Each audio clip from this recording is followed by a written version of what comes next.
Мен тамашалап калгам, биз вообще орусчаны деге эле мындай бир окуп аптырык депчи. Анан албетте биринчи келгенде кыйналдык. Кене орусча окуйсуң. Анан ошого эле учурда латынча да окудук, латын тилин. Же түшүнбөйсүң, биян латынды үйрөнөбүзбү, окуйбузбу же орусча окуйбузбу деп биринчи курста аябай эле кыйналдым.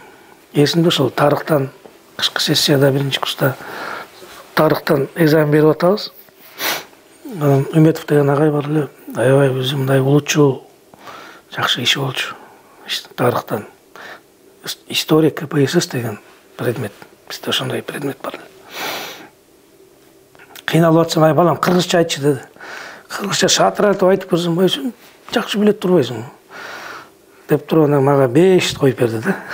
Ошо эсиме чыкпайт. Анан ошо биринчи курстун аягында биология сабагынан экзамен берип атабыз. Айманбетов деген агайыбыз бар эле, профессор, зав кафедрасы, биология кафедрасы. Жанагы Чарльз Дарвиндин теориясы. Теги орусча айтып формулалар бар да, формуласын орусча айтып түшүндүрө албай атам да.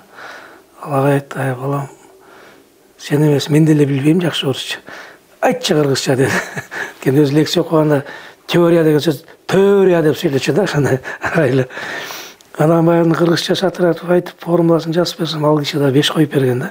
Ошол агайлардын нелери эсимен чыкпайт. Жакшы агайлар эле бизди окуткан. Бирок карап көрсөңүз, мына азыр ушу академиктердин, бизде канча академик болсо, ошонун бардыгы, ушу медиктерди айтайын, эми башкасын айта албайм. Бүт бардыгы айылдан келген инсандар.